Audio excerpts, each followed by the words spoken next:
JFK, John Fitzgerald Kennedy. John Fitzgerald Kennedy fue el 35º presidente de Estados Unidos.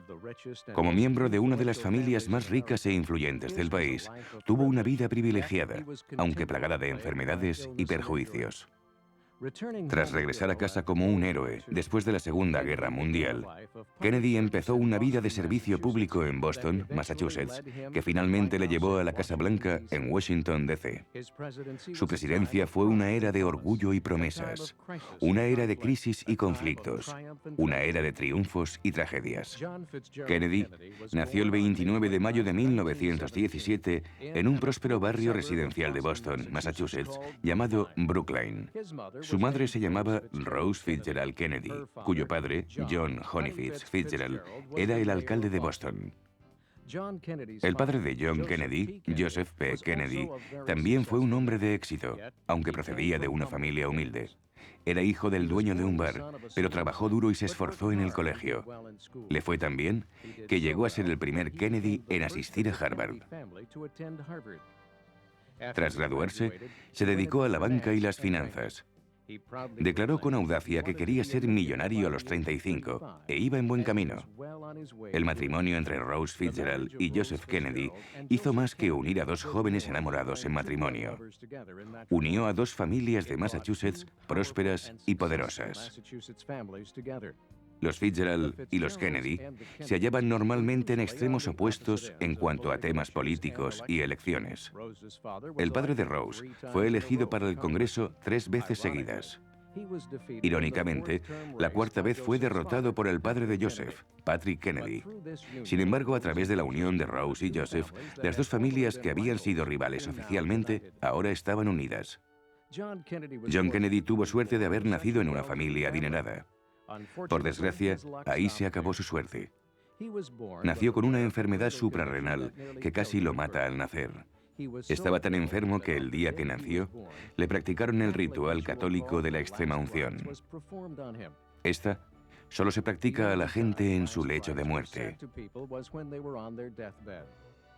Pero John era un luchador y sobrevivió a esta batalla contra la enfermedad, además de hacer frente a muchas otras durante su vida. John tenía 3 hermanos y 5 hermanas. Estudió primaria en Dexter, escuela a la que también había ido su hermano Joe. A los 13 años, John empezó a ir a un instituto privado en New Milford, Connecticut, llamado el Canterbury School. Se puso tan enfermo en aquella época que se vio forzado a abandonar el colegio y volver a casa para recibir tratamiento. Esto se estaba convirtiendo en algo muy frecuente en la infancia de John. Tras su recuperación, fue a un prestigioso instituto llamado Code Preparatory School en Wallingford, Connecticut. A John le gustaba ir a clase y disfrutaba aprendiendo. Su asignatura favorita era historia. No solo se graduó en 1934, sino que también le votaron como el estudiante con más probabilidades de tener éxito, a pesar de sus notas mediocres. Enseguida, John decidió ir a la universidad. Durante un corto periodo de tiempo, John fue a la universidad en Londres, pero se vio forzado a dejarlo otra vez por una enfermedad. Cuando se recuperó, quiso volver a clase enseguida. Con un poco de ayuda de su influente familia, le admitieron en la Universidad de Princeton. John fue a Princeton impaciente por aprender y explorar. Por desgracia, volvió a enfermar cuando iba a clase allí. Se vio forzado a abandonar su segunda universidad y buscar tratamiento. En 1936, completamente recuperado de su enfermedad, empezó a ir a la Universidad de Harvard, en la que se había graduado su padre. En esta época tuvo que hacer frente a más batallas por su salud, pero persistió en todas. De hecho, John jugó en el equipo de fútbol de estudiantes de primer año de Harvard, aún pesando solo 67 kilos, un testimonio de su voluntad y determinación para superar todos los obstáculos. Tras su primer año en Harvard, el presidente de los Estados Unidos, Franklin Delano Roosevelt, le otorgó a su padre, Joseph, un puesto de prestigio en el gobierno federal. Se convirtió en embajador en Inglaterra. Trataría temas de interés político entre Gran Bretaña y Estados Unidos. En Harvard, John volvió a enfermar y tuvo que dejar las clases por un tiempo. Mientras se recuperaba en el hospital, escribió un libro basado en su tesis universitaria titulado ¿Por qué Inglaterra se durmió? El libro trataba los aspectos que rodearon la restauración de las fuerzas alemanas entre las dos guerras mundiales. Cuestionaba la razón de que Inglaterra no actuara durante ese periodo para prevenir la futura amenaza de guerra o para prepararse para la inminente llegada de la batalla. La destacada familia de John le proporcionó el lujo de que varios editores importantes se interesaran por su libro. El editor de las revistas Time y Life escribió la introducción personalmente. Se convirtió en un superventas. En 1941 se habían vendido 80.000 copias del libro, aunque se rumoreaba que el padre de John había comprado 40.000. Superada la enfermedad, John volvió a Harvard y se graduó con matrícula de honor. Se apuntó a un curso de posgrado de empresariales en la Universidad de Stanford, en California. John adoraba el sol y las fiestas de California. Allí llevó una vida muy excitante, pero la diversión no duró para siempre. El ataque de los japoneses a Pearl Harbor, el 7 de diciembre de 1941, obligó a los Estados Unidos a participar en la Segunda Guerra Mundial. John intentó alistarse en el ejército americano, pero le rechazaron por sus problemas de espalda, aunque no dejó que eso le frenara. Intentó alistarse en la Reserva Naval de los Estados Unidos. Tras sufrir un régimen de ejercicios especiales durante 5 meses, se convirtió en un marinero con el rango de alférez. Le asignaron un puesto en la inteligencia naval. Pero lo que él quería era ir a la guerra. Deseaba estar en el frente, no en las salas de reuniones a miles de kilómetros. Decidió enrolarse en lo que se llamaba PT School. Era una escuela de entrenamiento para pilotos de barcos pequeños y rápidos con el casco de madera, llamados barcos PT. Estaban equipados con torpedos y manejados por escasa tripulación. Al acabar la escuela, le nombraron comandante de un PT llamado PT-109. Este cargo conducirá a uno de los sucesos más heroicos y memorables de la vida de Kennedy. En agosto de 1943, frente a la costa de las Islas Salomón, un destructor japonés embistió el barco de Kennedy y lo partió por la mitad. 2 de los 14 miembros de la tripulación murieron al instante. Kennedy y los 12 tripulantes supervivientes se aferraron a los restos del barco y finalmente se vieron obligados a nadar varios kilómetros en mar abierto para salvarse. Según se ha informado, Kennedy rescató a varios soldados remolcándolos hasta que encontraron una isla. Kennedy arrastró a uno de ellos de las correas del chaleco salvavidas con los dientes. Una vez en la playa, los soldados no quisieron encender bengalas de señalización. Tenían miedo de que el enemigo viera las luces y les atacara. Así que Kennedy nadaba varios kilómetros para intentar contactar con los barcos que pasaban. También nadaba entre las islas de alrededor buscando señales de vida. Después de 4 días comiendo cocos y todo lo que encontraran, pudo descubrir algunos nativos amistosos en un atolón cercano llamado Islas de Santa Cruz. John talló un mensaje en la cáscara de un coco y se lo dio a los nativos. Accedieron a entregar el mensaje en su nombre. Gracias a esto, pronto rescataron a la tripulación del PT-109 y Kennedy se convirtió en un héroe. Recibió medallas por su heroísmo de la Armada de los Estados Unidos y del Cuerpo de la Marina. Metió el coco tallado en una caja de cristal y lo guardó durante el resto de su vida como un recuerdo de aquel suceso. El heroísmo de esta historia de supervivencia fue representado 20 años más tarde en una película de 1963 titulada PT-109. Cuando los periodistas le preguntaban cómo se había convertido en un héroe, Kennedy respondía: fue de forma involuntaria, hundieron mi barco. Estas hazañas históricas no le consolaron en las tragedias de los años que seguían. Las heridas de guerra le obligaron a operarse de la espalda. Mientras se recuperaba en el hospital, su hermano mayor, Joe Jr., murió cuando pilotaba un bombardero experimental sobre Europa. Su familia quedó desolada. La muerte de Joe tendría un profundo efecto en la vida de John. Antes de morir, estaba previsto que Joe, al ser el hijo mayor, se dedicara a la política cuando finalizara la guerra. Con su muerte, la carga de convertirse en político cayó de lleno sobre los hombros de John. Más tarde, cuando era senador de Estados Unidos, dijo: del mismo modo que yo me dediqué a la política porque murió Joe, si algo me pasara mañana, mi hermano Bobby se presentaría a mi escaño en el Senado. Y si Bobby muriera, Teddy asumiría el cargo. En 1946, John Kennedy se presentó al Congreso por el Distrito 11 de Massachusetts. Era un recién llegado a la política, pero el nombre de su familia era suficiente para financiar y ganar su primera campaña. Ganó el primer intento con un 42% de los votos populares. Los congresistas veteranos se referían a los que llegaban nuevos cada año al Congreso como la clase de primer año. Kennedy entró en la clase de primer año de 1947, el mismo año en que lo hizo otro congresista importante y futuro rival de Kennedy llamado Richard Nixon. Kennedy permaneció en el Congreso durante 3 mandatos y desarrolló las herramientas que algún día necesitaría para gobernar el país. En 1952, decidió presentarse al Senado contra el famoso candidato republicano Henry Cabot Lodge. Con la ayuda de su familia, sobre todo de su hermano Robert, que dirigió la campaña, Kennedy ganó las elecciones por 70.000 votos. Como senador, luchó por una legislación basada en la reforma laboral y en los derechos civiles. En el área de política exterior, adoptó un punto de vista estrictamente anticomunista. Al año siguiente conoció a su mujer, Jacqueline Lee Bouvier. Jacqueline, o Jackie, como se la conocía, era una mujer de éxito independiente. La nombraron debutante del año en su instituto en 1947. Después asistió al Vassar College durante un corto periodo de tiempo y luego se cambió a la Universidad George Washington, donde se graduó finalmente en 1951. Jackie era una mujer especial. Un día se convertiría en la envidia de todas las mujeres americanas. Era guapa, culta, tenía éxito y estaba a punto de casarse con el joven senador de Massachusetts, John Fitzgerald Kennedy. El noviazgo fue corto. En septiembre de 1953 se casaron en Newport, Rhode Island. Fue una ceremonia de cuento de hadas, lujosa y perfecta.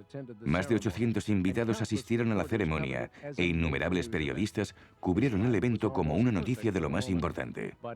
Por el momento su vida era casi perfecta, pero en 1954 tuvo que operarse de la espalda de nuevo. Mientras se recuperaba, escribió otro libro. Describía los puntos de vista de héroes políticos estadounidenses que habían luchado por causas justas, pero eran impopulares. Incluía, por ejemplo, a John Quincy Adams y a Daniel Webster. Se tituló Perfiles de coraje. Se convirtió en un superventas igual que su anterior libro. En 1957 ganó el codiciado premio Pulitzer de literatura. Ese mismo año, el 27 de noviembre, nació su primera hija, Caroline Bouvier Kennedy. La publicación de su libro, junto con sus esfuerzos en el Congreso y el Senado, y su heroicidad durante la Segunda Guerra Mundial, ayudaron a filtrar el nombre de Kennedy por todo el país. Su nueva fama le colocó en situaciones que no hubiera imaginado. En 1956, narró un largometraje político que se proyectó ante la Convención Nacional Demócrata. Decidió intentarlo y ganó la nominación a vicepresidente, pero perdió contra un senador de Tennessee llamado Estes Kefauver. A Kennedy no le molestó perder, por el contrario, le inspiró.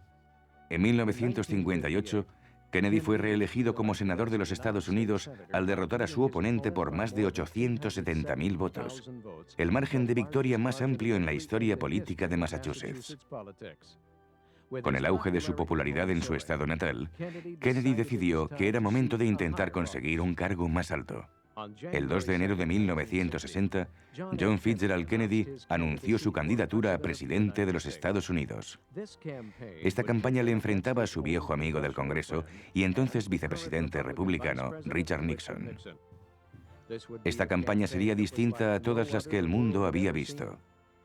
Fue la primera campaña retransmitida por televisión. Antes, la mayoría de los norteamericanos no tenían televisión. La popularidad reciente de la televisión proporcionaba una nueva herramienta que los políticos podían usar como púlpito. Esta sería la primera campaña de la historia completamente cubierta por la prensa y llevada en su totalidad a los hogares de casi todos los norteamericanos. Kennedy utilizó esta herramienta nueva y poderosa en su campaña. Su familia le ayudó a pagar los anuncios de televisión para promocionar su candidatura. Pero antes de que pudiera presentarse a presidente oficialmente, tenía que ganar la propuesta del Partido Demócrata. Propondría su candidatura junto a los demás demócratas que se presentaban. El Partido Demócrata decidiría quién sería su candidato. John se enfrentaba al líder del Senado por mayoría, Lyndon B. Johnson. Kennedy ganó la propuesta y le pidió a Johnson que fuera su candidato a vicepresidente.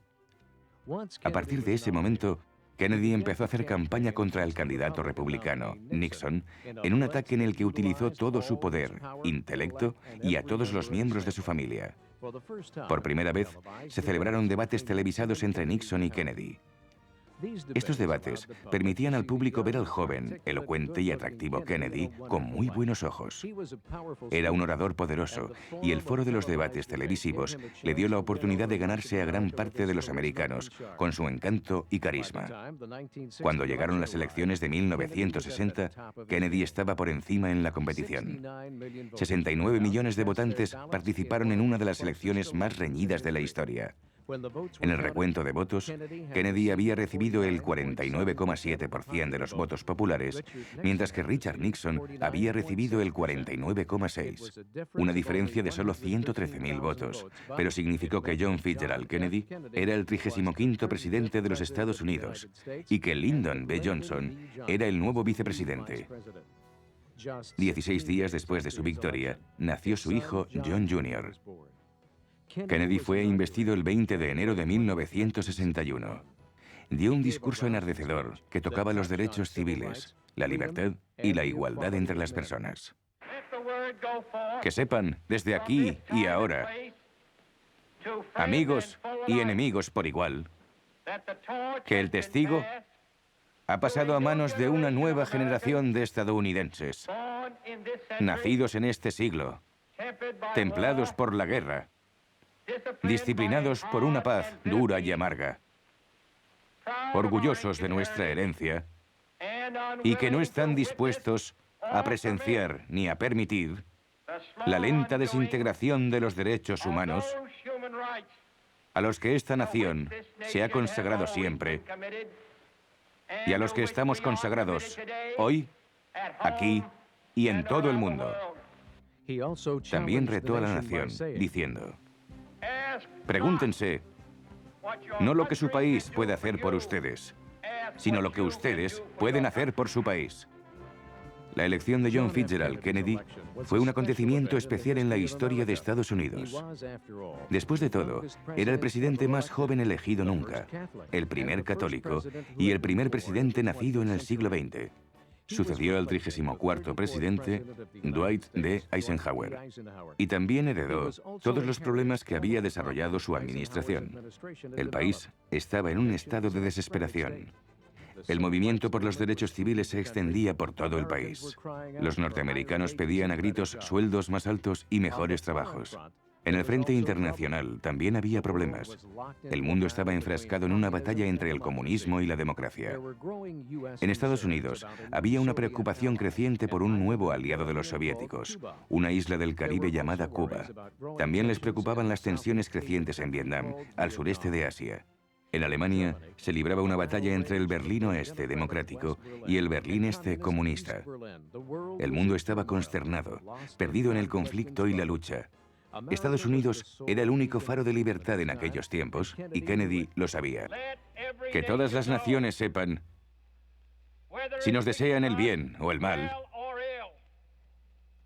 que pagaremos cualquier precio, soportaremos cualquier carga, resolveremos cualquier dificultad, apoyaremos a cualquier amigo y nos opondremos a cualquier enemigo para asegurar la supervivencia y el éxito de la libertad. La primera orden que Kennedy firmó como presidente estipulaba la formación de los cuerpos de paz. Era un nuevo programa que permitía a los estadounidenses realizar un servicio y prestar ayuda a naciones tercermundistas de todo el mundo. Ofrecían ayudas básicas y educación a los pobres sin importar dónde vivieran. Nombró a su cuñado, Sargent Shriver, jefe de los cuerpos de paz. A su hermano Robert lo nombró ministro de Justicia de los Estados Unidos. Kennedy aprobó un proyecto de ley llamado Ley de Vivienda, que ofrecía ayuda federal a las zonas pobres del país para reconstruir barrios y asistir a la población.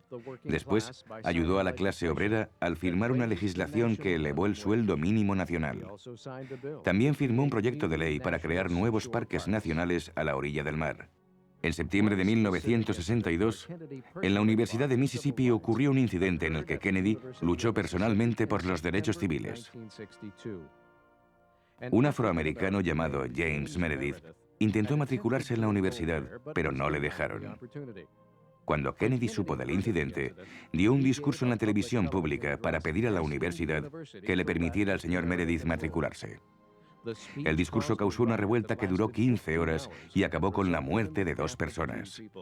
Se llamó a la Guardia Nacional para que detuviera los disturbios.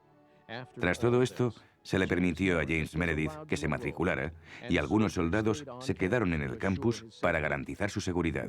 En 1963 ocurrió un incidente similar en Alabama cuando se les negó la matrícula en la universidad a 2 jóvenes de color. Kennedy intervino otra vez y ganó el derecho a que esas personas se matricularan. Kennedy siguió luchando por la igualdad de derechos. En una encuesta de 1963, se preguntaba a los afroamericanos quién pensaban que había hecho más por los derechos civiles en Estados Unidos. La tercera respuesta más frecuente era John Fitzgerald Kennedy, siendo la NAACP la primera y Martin Luther King la segunda. El primer gran problema de Kennedy en cuanto a política exterior lo causaron las tensiones en Cuba de las que Eisenhower le había advertido. En 1959 tuvo lugar una revolución en aquel país. Había llegado al poder un nuevo líder comunista, Fidel Castro. Castro empezó a aliarse con la Unión Soviética y su líder, Nikita Khrushchev. Cuba estaba situada a menos de 160 kilómetros al sur de Florida. En abril de 1961 entró en vigor un plan para derrocar a Castro. Este plan, desarrollado durante la administración de Eisenhower, pretendía desembarcar en Cuba a un grupo de estadounidenses entrenados y exiliados de Cuba. Teóricamente, estos soldados desembarcarían en silencio en un lugar llamado Bahía de Cochinos. Por desgracia, el desembarco de tropas no fue silencioso ni indetectable. En el lugar, los esperaba el ejército cubano. La misión fue un completo fracaso. Murieron 114 hombres, 1.189 fueron capturados y 150 desaparecidos. Fue una derrota vergonzosa para Kennedy y para Estados Unidos. En una medida sin precedentes, Kennedy apareció en la televisión nacional y aceptó la responsabilidad total por esta misión fallida. Sorprendentemente, la opinión pública le aclamó. La batalla entre el comunismo y la democracia empezaba a favorecer a los comunistas. Para poner las cosas peor, la Unión Soviética estaba ganando lo que se llamó la carrera espacial. Consiguieron enviar a un hombre al espacio antes que Estados Unidos. En respuesta, pronto se envió al primer estadounidense al espacio, Alan Shepard, el 5 de mayo de 1961. Kennedy quería asegurarse de que Estados Unidos ganara la carrera por enviar al primer hombre a la Luna. Nosotros elegimos ir a la Luna. Elegimos ir a la Luna.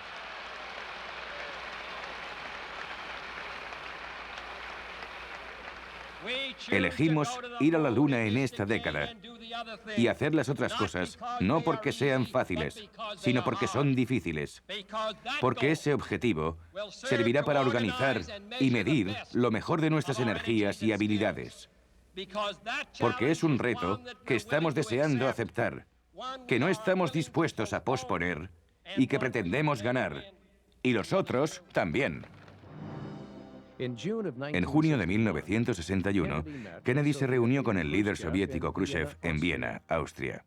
Debatieron sobre los conflictos existentes en Vietnam y en Berlín entre las fuerzas democráticas y comunistas. Desafortunadamente, no alcanzaron ningún acuerdo en aquella reunión. En Berlín, la tensión entre ambas fuerzas aumentó tanto que el resultado final fue la construcción del Muro de Berlín. Este muro separaría a la ciudad de Berlín en 2. La mitad oeste sería democrática y la mitad este comunista. Durante la construcción del muro, las tropas estadounidenses y soviéticas se enfrentaban cara a cara a cada lado de la frontera. La amenaza de guerra planeaba sobre ellos. La mínima chispa y podrían empezar a llover balas. En agosto de 1961 se finalizó por completo el muro de Berlín, que permanecería intacto los siguientes 28 años. Estados Unidos y la democracia recibieron un impulso importante en febrero de 1962, cuando John Glenn se convirtió en el primer estadounidense en orbitar alrededor de la Tierra a bordo de la cápsula Friendship 7. Pero la alegría no fue eterna. En octubre de 1962, el mundo estuvo más cerca que nunca de una guerra nuclear. El 22 de octubre de 1962, Kennedy pronunció un discurso público que revelaba el hecho de que la CIA había tomado fotos de espionaje secreto que mostraban misiles nucleares soviéticos en la isla de Cuba. Kennedy tomó medidas de inmediato y lanzó una advertencia al líder soviético, Khrushchev, para que retirara los misiles. Estados Unidos empezó a impedir que los barcos soviéticos que llevaran más misiles llegaran a Cuba. Esto se llamó bloqueo naval. El 24 de octubre se había detenido o habían dado la vuelta más de una docena de barcos soviéticos. Khrushchev quiso negociar la retirada de los misiles de Cuba a cambio de la retirada de las armas estadounidenses de Turquía, pero Kennedy rechazó el acuerdo.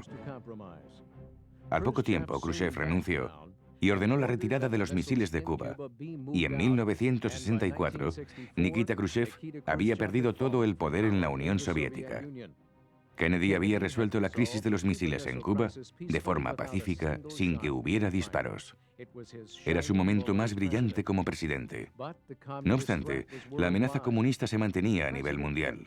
Kennedy consideró que Vietnam necesitaba mucha atención. Consideraba que Vietnam era una piedra angular de la democracia. Pensó que si Vietnam cayera en el comunismo, podría seguirle todo el continente asiático. En un intento por apoyar a los vietnamitas del sur, se envió un flujo continuo de soldados estadounidenses al agitado país. En 1963, había más de 16.000 soldados estadounidenses en Vietnam. Pero este conflicto no se resolvería durante la administración de Kennedy.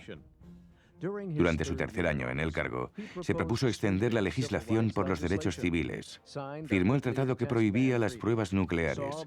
Vio lanzar al espacio al último astronauta del proyecto Mercury y habló a los berlineses sobre las virtudes de la libertad y la democracia.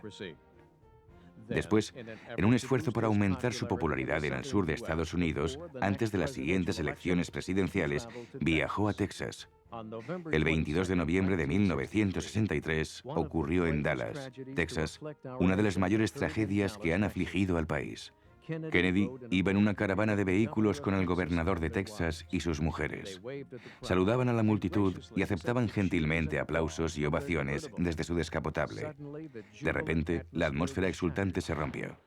Un ruido de disparos estalló de no se sabe dónde, y el sonido de las balas silbantes atravesaba el cielo limpio de noviembre hacia el descapotable. En un destello, moría el presidente de los Estados Unidos, John Fitzgerald Kennedy, asesinado por un solo tirador llamado Lee Harvey Oswald, desde un almacén de libros en el centro de Dallas. El país estaba conmocionado. Se celebró un gran cortejo funerario por la capital del país ese fin de semana. Los estadounidenses pedían a gritos echar un último vistazo a su presidente. Las lágrimas corrían por los ojos de toda la nación. Al paso del féretro por las calles, el hijo de 3 años de Kennedy, John Jr., saludó a su padre fallecido. Aunque había muerto, su memoria nunca se olvidaría. Sobre su tumba se colocó una llama eterna. Una llama que ardería intensamente para siempre, igual que el legado de John Fitzgerald Kennedy. El 20 de julio de 1969, el astronauta estadounidense Neil Armstrong se convirtió en el primer hombre en pisar la Luna. El objetivo de enviar a un hombre a la Luna y que volviera sano y salvo antes de que finalizara la década se había hecho realidad. El presidente John Fitzgerald Kennedy había inspirado a una nación a alcanzar las estrellas. Sus palabras y sus hazañas todavía nos inspiran.